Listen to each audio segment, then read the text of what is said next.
ọ bụ na mpụtakwa n'alụ na-ekwu ya na-asịsị ịnụọ nwaanyị ọ bụ na ị bụ ofu onye ofu nwaanyị adị ezu gwa the woman gwa ya ka ịma ka o si wee nabata ya bụ news ịghọtago ka ịma ka o si wee chee ka ịdị sure na ebumnobi gị na ya na-abụ na align ka ọ hapụ iwe emechaa in the future akọba ofu akụkọ na-aga ka nwa ewu akọba ofu akụkọ ya awụ a na-anụ like this ọ na-agba mmadụ anya ọ na-agba mmadụ tikatika na ntị o nwee ka ọ dị gị na mmadụ bidoro a journey together ejekete ya bụ ije isi na ijekwazi kama ị ga-atụrapụ onye ahụ just like that why not isi the person nne m ije anụ anyị bidokwa echekwa m na m akala ije nwe ya o nekwa ka o si wee madị na nekwa ka o si wee makwụrụ ị na-anya ma na anya nwa na onwe ya achọrọ i continue that journey depend otu ichenji go gbanwee ihe akpagbugara akpa ịka akpa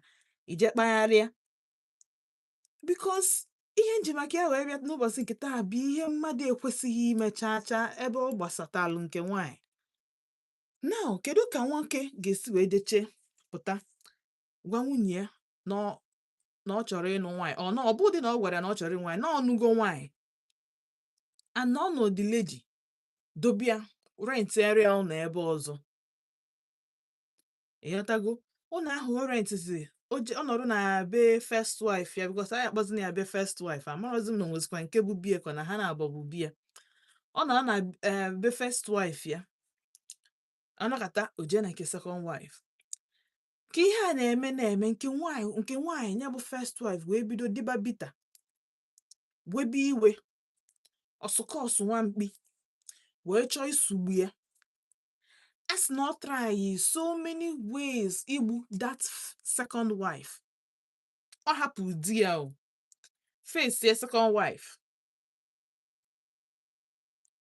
a sị na nke izi bụ na o bụ ụzọ tinyere ya poison na nri mana arọshiri ya to hospital n'oge ndị hospital amalụ what to do o survive nke ahụ. Then the second and the third attempts, o failuzi. So o failu na the first, second, third, even though na the first trial, no very close because ịmago na onye iche na gịnị akwụ n'ofu ụgbọ ọ nazie ihe mebezie gị ị ga-eke nkwụcha.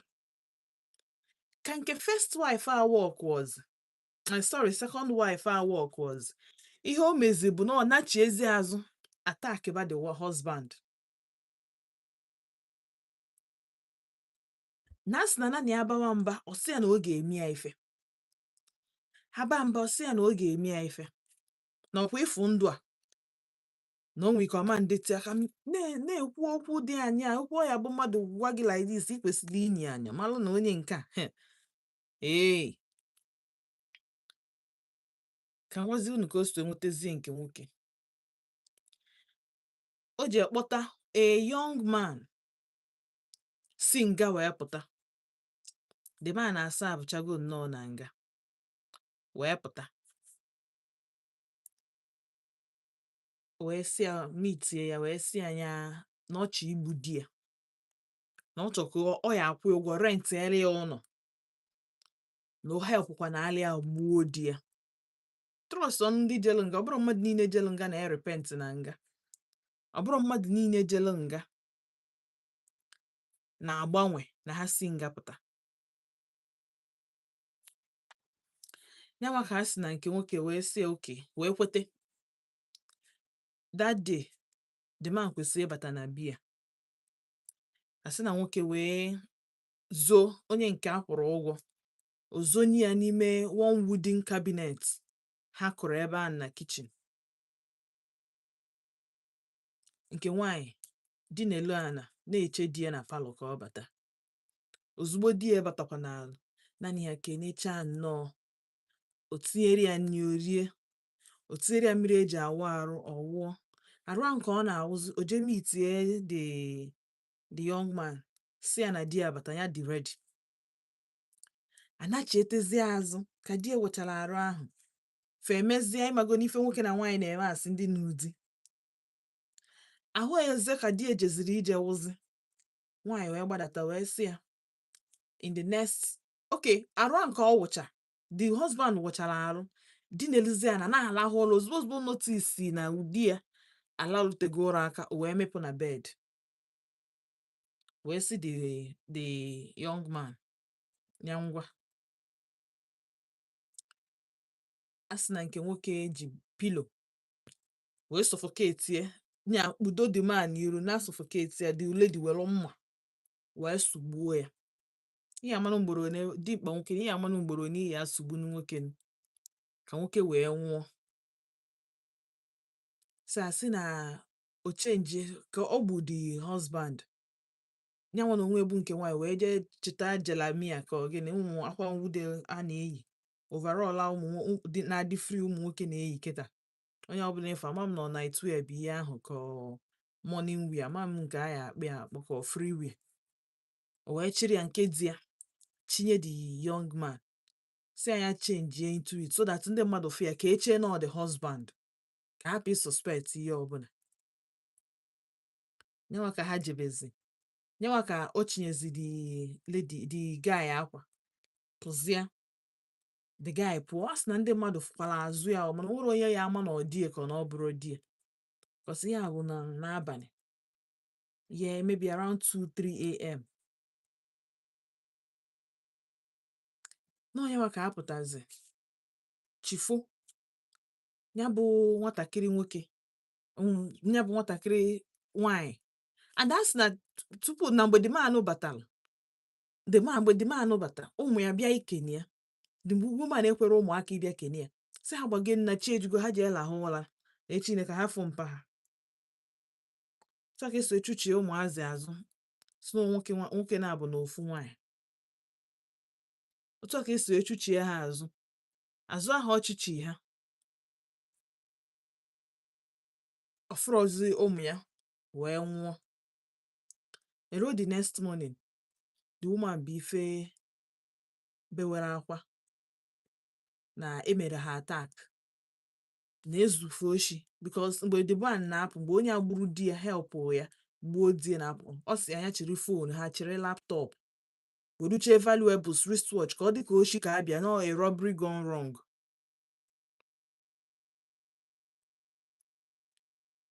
ọkwa otu ahụ mana ihe ha amarozi na ihe lapụtaziri nke nwoke oke ka ọ gbara ọsọ a nke nwaanyị tetezi ụra n'ụzọ ụtụ tibezie or later few hours later tibezie mkpu si na mmago na ndị oshi bịara oshi na nke fa na ezuru oshi kinikọ nke ọzọ na nke ọzọ so eweluzie nwanne ya nwoke ka akpọzi nwanne nke nwoke nya the brother in law wee bịazie jụbazie ese asị ka atrak ya phone track ya ọbụna this young man elego the phone so n'aka onye lee the phone ka atrakta the phone onye ji phone wee jee gosi ha onye lesifa phone wee sị na onye anwa gburu the man but na omeri ya sọsịa na onye anwa gburu the man mana omeri ya sọsịa na nwunye na aka ya dị in fact na nwunye promise ya nke a promise nke a na so onye ga prison onye idri start from somewhere na ya mere o ji indulge in such thing otu anụ onye gburu egbu onye ziri onye gburu egbu onye nyela aka wee gbuo otu a ka esi ejide fanabụ ihe na-agbawa m obi n'ihe ndị a niile bụ na amarọ m ka nwaanyị Chukwunna kele ga-esi wee pụta wee sị na ife karịa mma bụ igbu mmadụ. I mean, at this point, the best thing ime already happened the man. The best thing ime already happened the man. Maka amarọ m ihe a na-azọ. Amarọ m ihe. In fact, amarọ m ụdị spirit na-possess mmadụ ga-eme gị ime ụdị ihe a wee ya ichekwelu na ya na-alalụkwa ụlọ ọfụma. Ichelu obi gị niile gwa gị na otu anyị nọ Nigeria kịta because a lot of us na-eme a lot of atrocities because na anyị feel na anyị ga-ana free na Nigeria adịrọ equipped track anything ma adịrọ equipped ijide anybody.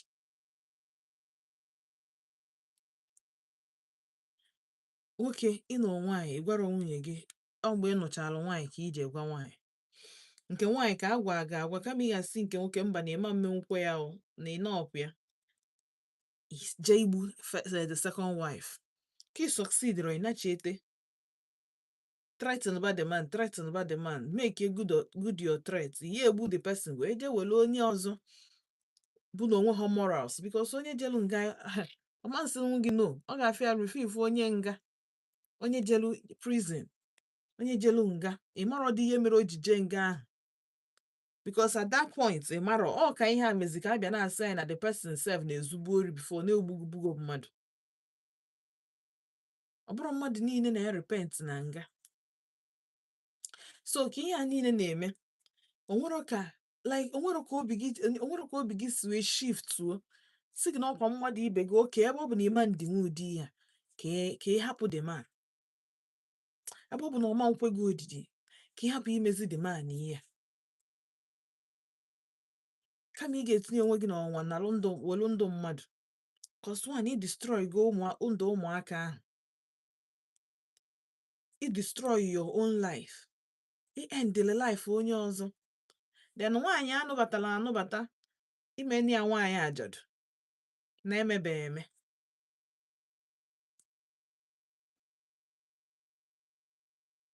amarọ m ife ilo amarọ m that na ife nwaanyị a melụ anyị ma na ogbu mmadụ but at some point onwe ihe ifil na ọkala ime otherwise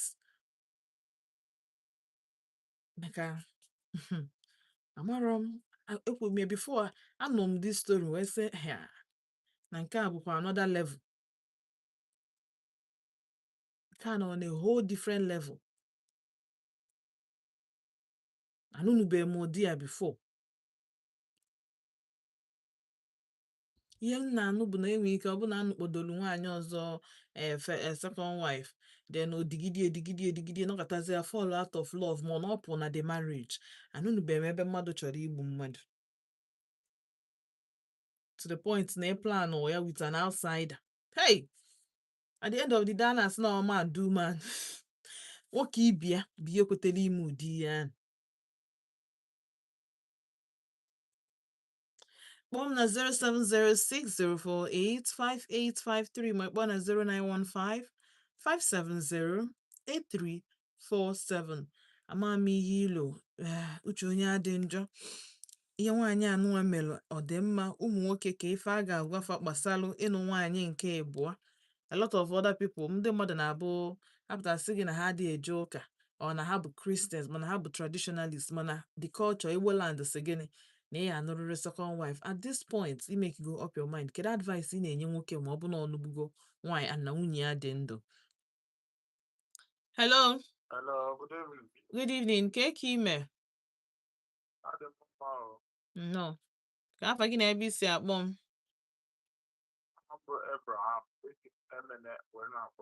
Abraham from Emene no ụwa a sị na Igbo na agba alarụ n'ute nke nwoke ihe o mere dị very very wrong ọ dị very very wrong because omenala ndị Igbo na nke ndị Hausa bụrụ ofu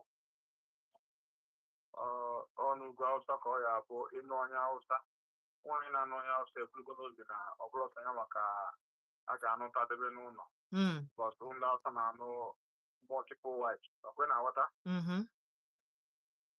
hello nna anyị na-ekwu so mana abịa n'ala Igbo omenala Igbo ọ bụrụ a na-eburu onye omenala dịka ka m yuzo the word ndị na-efe arụsị ọ bụrụ a na-eburu onye na-efe n'ịbụ onye ụka nwaanyị ọ bụla ị na-anụ agara eme expect na ị ga-anụta nwaanyị ọzọ ọkwe na-aghọta so mana ọ bụrụ na nwoke ahụ bụ onye omenala dịka na onye na-efe arụsị na ọ bụrụ onye ụka the woman enwere any right ịbịa asị kwụsịrị ịnụta nwaanyị ọzọ ọgwe na ọzọ na ọ na-abụ echi na ife na-atọ ụtọ ifo ọ na-atọ ka ya nwaanyị nwere right ọ bụrụ na ịkọkwa dị kọndishọn na-enye gị ọ bụrụ na nwoke bụ onye omenala azụ omenala Igbo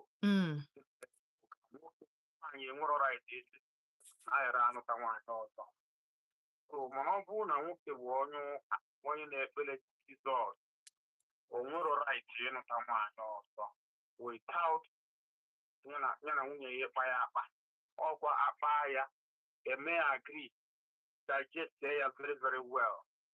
You understand me? Yes. So under the conditions ọ bụrụ na nwoke bụ onye omenala ịma na ife nwaanyị mere dị njọ even though na asịkụ ụrọ nzọzọ mechara ike nwaanyị emetụrụ ya nke ịbụ nwoke the best thing you can do is to quit the marriage mana ha nwere ike ọ na-eche na nwoke ewestigo her life ọ mụtagoro ihe ụmụ ịtọ ọzọ so na ya nwa pụọ kịta na anọ nwere onye ga-anọ ya nwa ọ ya bụ this might be the stage of her own anger and just so-called jungle justice mana nwoke na onwe ya mere nnukwu mistake ọ mere nnukwu mistake because a sị na onye kpatara nke ahụhụ iji ngwele pịalụ ya ọrụ nkwa ahụ ka ọ kpatara banye ịnụta nwaanyị nke ịbụọ onye na nwunye ya akpara ya akpa legodu sef ndị na-ayị nwaanyị ọzọ n'iso ka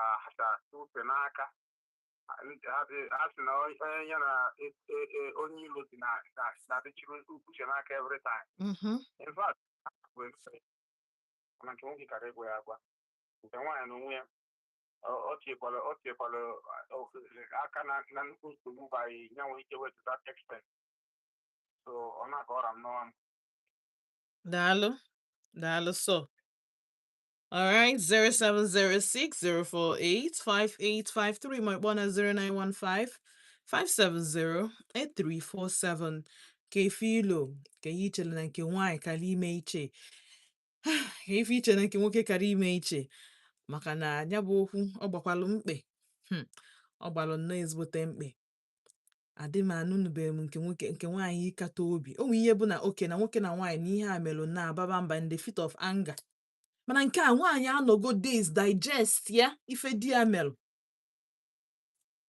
Digest cha ya nye omego days. Oche gị chee ya so nke a bụrụ nke na a na-aba mba. Nwoke etibe gị isi ka ị defend onwe gị mana a na-aba mba. Unu anụbazi ọgụ gị nwere onwe gị gbuo di gị. Nke a bụ na icheli ya eche jeje nnọọ relax ya plan chaa ya otu o ya esi wee ga. Ọ dịkwa egwu. Ihe emekwa eme tinyekwa involve mmadụ n'ime ya maka na nwoke nụtara nwaanyị ọzọ. Hello.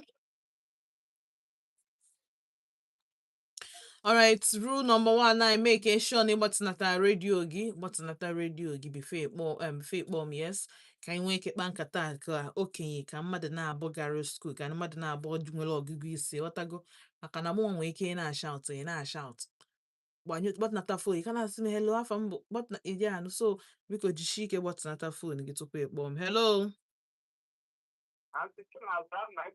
Nnọọ ka efa gị na ebe isi akpọ m. Nnọọ Okechukwu.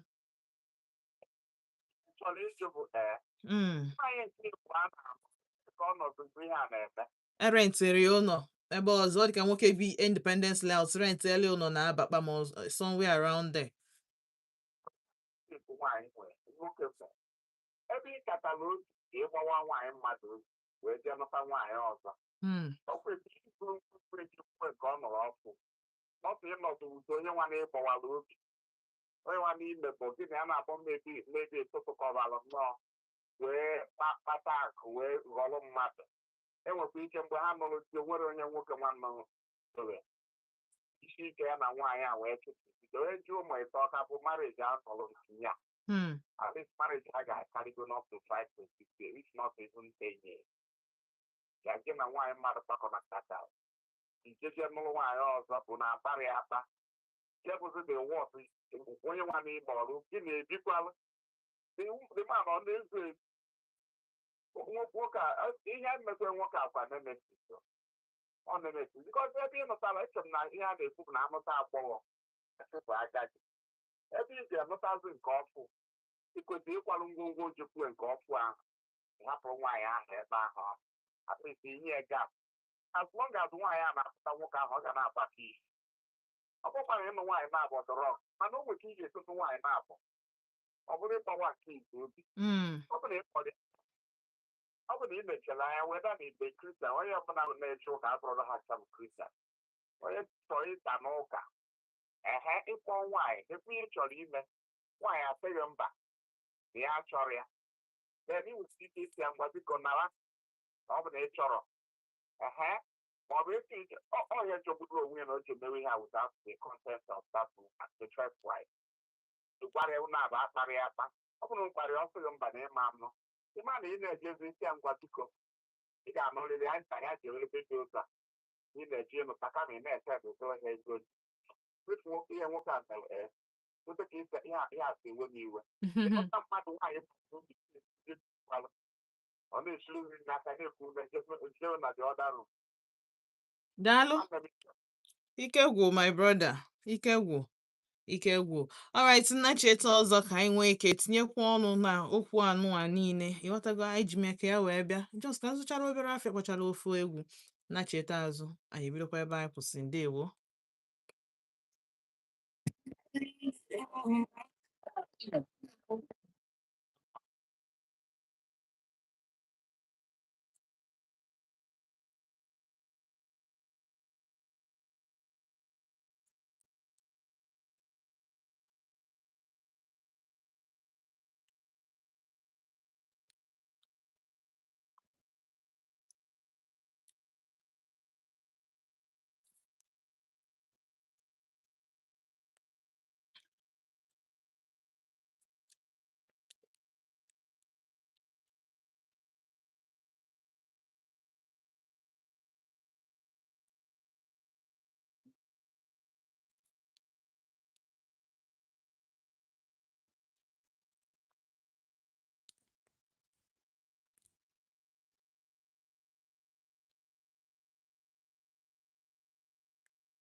Hear these words and heaven.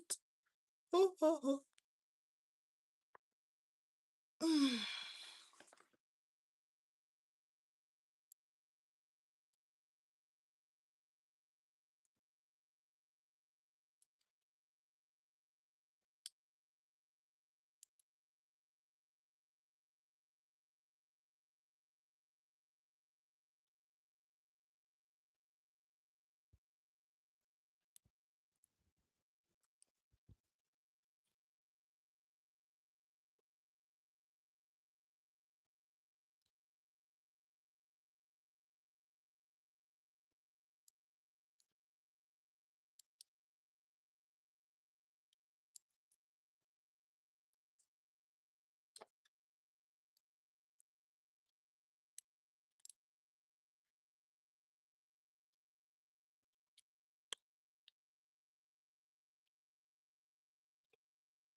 Mm-mm-mm. Mm-mm-mm. Mm-mm-mm.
Ndị nleji obodo, ndị jere obodo, ndị jere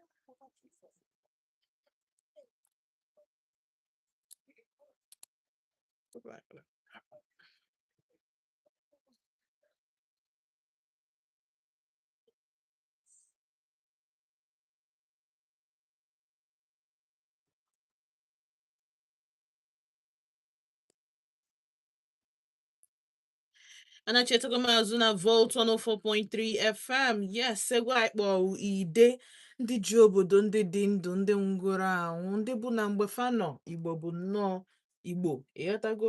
Yes, adị m asịkwa na ndị nọkịta na-akwa eme Igbo Baịbụl. Ndị a bụ ndị bụ na fa wepụtara obi ha chọọ ịhazi obodo anyị. Ha nwabụ ihe wepụtara obi fa si na otu a Igbo dị, na ha chọọ ka ịnya ife ọma na-agbawanye every morning na-etete, ọ bụrụ ife ọma ka a ga na-afụ na be anyị.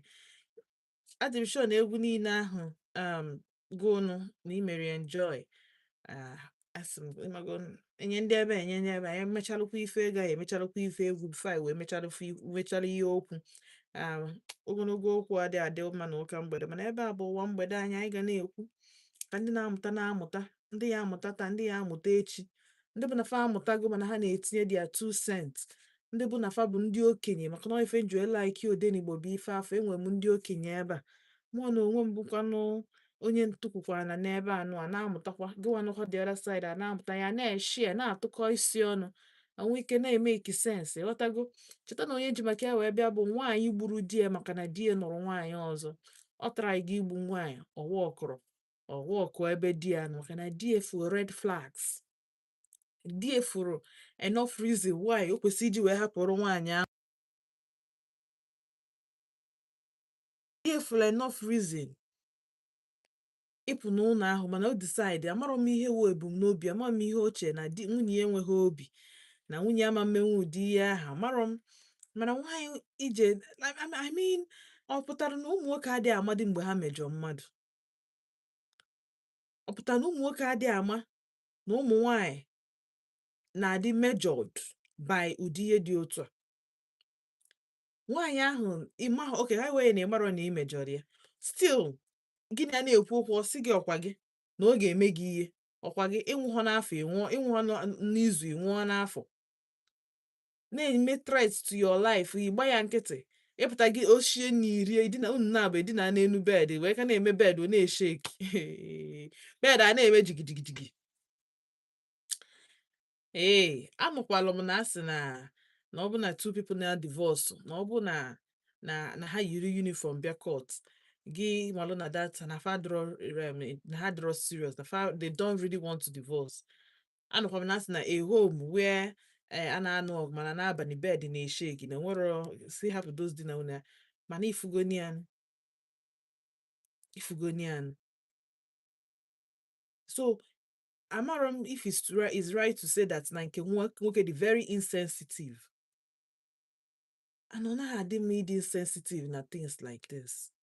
Anya kwesịrị iru unu ala, anya asa ka ị na-enekwa anya n'ala ka ị na-ene n'elu with red eyes, nya anya gị chawapụ like this, except nọ na ndụ ị na-ebi na ịlaik rozidi ndụ na ị nara ya achọ dị tipe otu ị ga-esi wee nwụ, na ọ na-emara onye ị chọghị igbu onwe gị, ị na-achọ onye ga-egbu gị. Maka ka ụdị threat a ga-esi na-abịa omego, in fact for the fact na o jedije attack onye ọmahọ kwesị ịtụ gị ụjọ. Onye ọmahọ ọmarakwa usu wee bido nothing, mana ịkachie ntị obi gị ka ga aka gị na aka biri n'ofu na ekenekwa m ekenekwa onye ọbụla na-agabiga through this, ekenekwa gị. Kama na mbọchị ọbụla oge eme were ya bịakwa ebe a werukwa ya na-amụta ihe. Anọ m na YouTube, mmeji na YouTube na onye jekwasị serious. Good evening, Auntie Chinazụ and Volt FM Odenigbo family. The story is more interesting. This is the fire. Chai. Because of pleasure, that man has destroyed his family and himself, but the first wife's action was too bad. Now, what has she gained? Nothing. Come on, ụmụaka ọ hapụ bịa ga-abịa ịbịa taba ofe. Ofu onye enweghị isi abịa train bụ ụmụaka. Ofu onye amara what it took you ịmụ ụmụaka nzụlite ha one ha abịa nenarị gị ụmụaka zụwalụ gị wee zụnyezie ha mmadụ ma mmụọ. Ọ dipendịrị ụdị mmadụ ga-azụfa. Kedu ihe ị ga-enye? Fine woman, ọ bụkwa na ụmụ nwoke sef adịm sure na-enweta second wife one sef, first wife nwee ike eke ya mma. Ama m echekwara m na shi ihe nwa m bụ ofu, because ime asị na nke first wife adịghị enye ya peace, ọ bụ na nke first wife adịghị enye ya peace, ọ ma na-alarụ ebe ahụ. O nwere ike o visit ọ na maka ụmụaka. Kpọọ m na 07060485853 ma kpọọ na 09155708347. Ihe a bụ ihe ọ ga-abụ anyị nne ya anya every time fụkwa na story like this, especially ndị nke a bụ na awon of awon. Chukwu nye gị sign, nwunye gị nye gị sign na-abịa etiti akụkụ na-abụ ịgba nkịtị.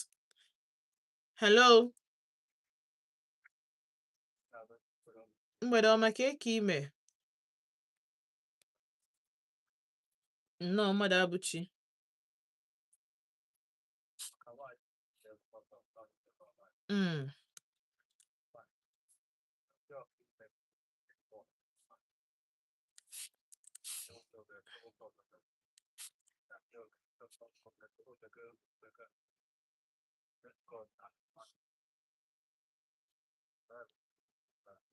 Daalụ, mgbede ọma.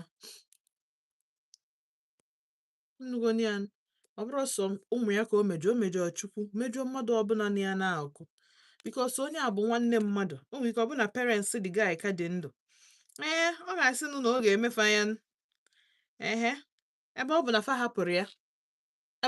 hapụrụ ya ọ nụọ nwaanyị ọzọ, why not if not nọ ndị chọrọ ndị bịara igbu m kama ndị bịara igbu m ga-egbu onwe fa or something like that.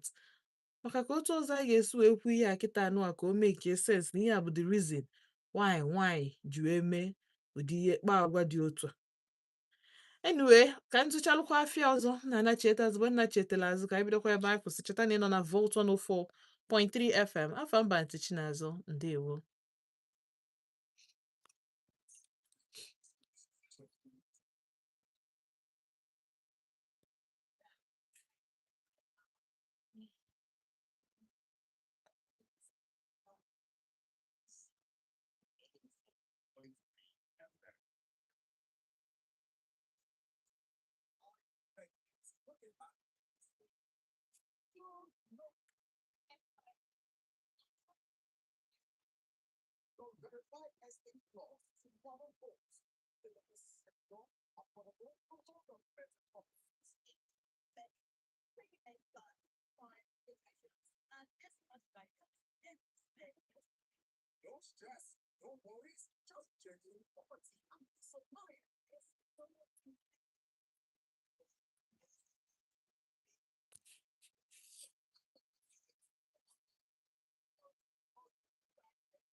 Celestine ukwu Nkechi ga-ekwu ọnya ga-eme ife ọbụla Chukwu na-akwụkwọ n'alụ ọnya ga-eme ọnya mere ijiri aka gị decide ya to imago change your destiny ma ọ change the occurrence of the day aka akpalụ gị ihe kpọrọ gị that day ọkpa gị n'izu ọ ga-emerịrị one day so ihe ọbụla ị na-eme make sure na ọ dị in line with ife Chukwu chọọ ka imeeli asị nwa ya kedu ife mmelụ anyị nọ so ọ bụrụ mmadụ niile ka ị ga-eme ihe na free amarọ m how iti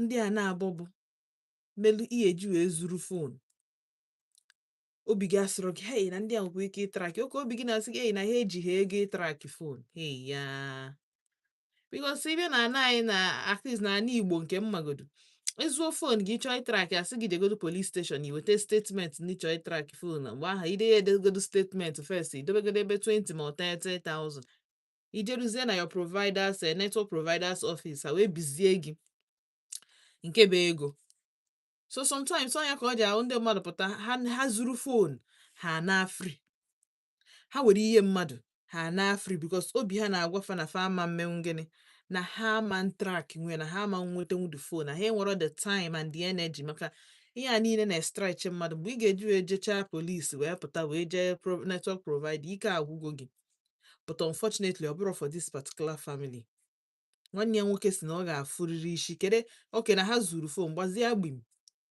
don't worry onye ma onwe ike ọbụna nke nwoke wụ police officer so ọ dịrị ya very easy as an officer sef ọ banye na any network providing office with badge ya or with position ya I attend to him ozugbo so another thing bụ ịchọ ime mmadụ ihe ọjọọ mee ya onye spirit ya adịrọ strong ma onye nwere mmadụ and these days mara na ndị enwe ọkwa mmadụ nwesikwara onye na-ekwuchite elu ha ọnụ yes there were a lot of people ha nụkwa n'ala ị ga-echekwa na na go free 2 years later 3 years anyị ka o ji aba apụtasị gị kama apụtasị gị ụgwọ ọrụ nka ịma nweta ozugbo some ha dị enweta ozugbo some na-enweta ozugbo kedu ihe gị na nwoke ga-emegide kedu ụdị love I don't understand kedu akụ wait ka njụgodo sef kedu akụ mụ na gị ga-akpagide to the point na akụ ahụ kazi nwee value karịa ndụ m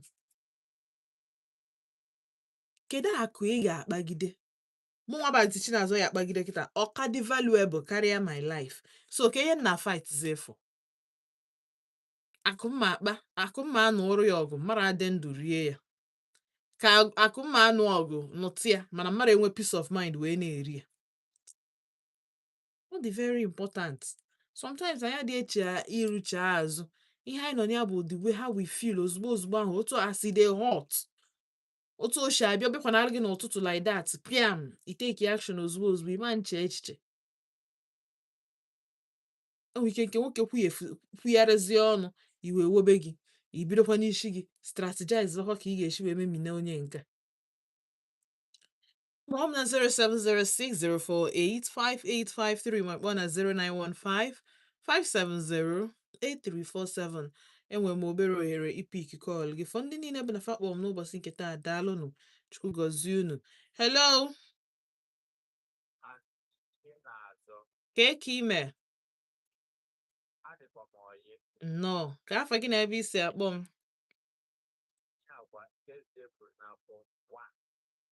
nnọọ eze ebu n'afọ 1 n'ebe ka isi akpọ m ị nọ n'Enugu anyị Enugu kwa Enugu anyị niile ọ bụkwa sọ nke m daalụ daalụ sọ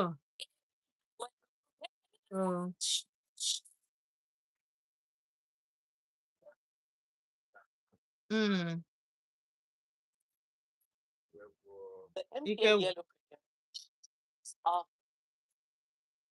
when I hear all these stories, now I got their wine, I keep on asking, they will problem. They can't talk. They can't talk. Now the thing that I'm going to also. They got this one for the man. Oh, so. They just don't get. They get it from me. For them, they are walking on the road. I can say, I did it before, and I've been in 5 now. Oh, them not a very crazy. I don't think I'm going to hand right in a war. Belle. Of course, we are a Bible. I got the hand right there in our book.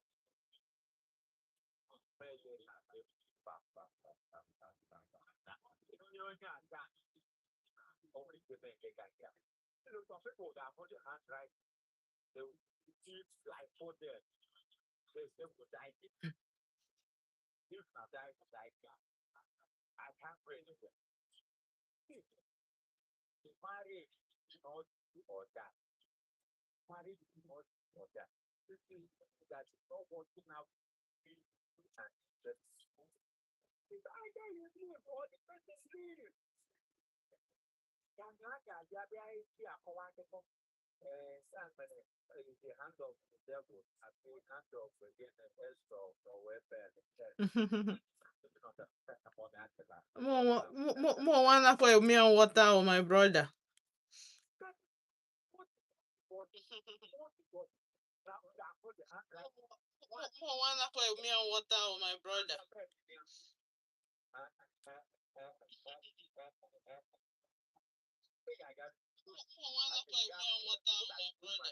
My personal guy, I said that they got allowed all the people got when I got down party our death, I got to be so that's society or so serious when I got so when I took that thought, I myself I sat down and think about over it or I slept over it. I want to confusion. Now, I can't say, okay, let's pardon. Oh, yeah, when you're every level, so I got what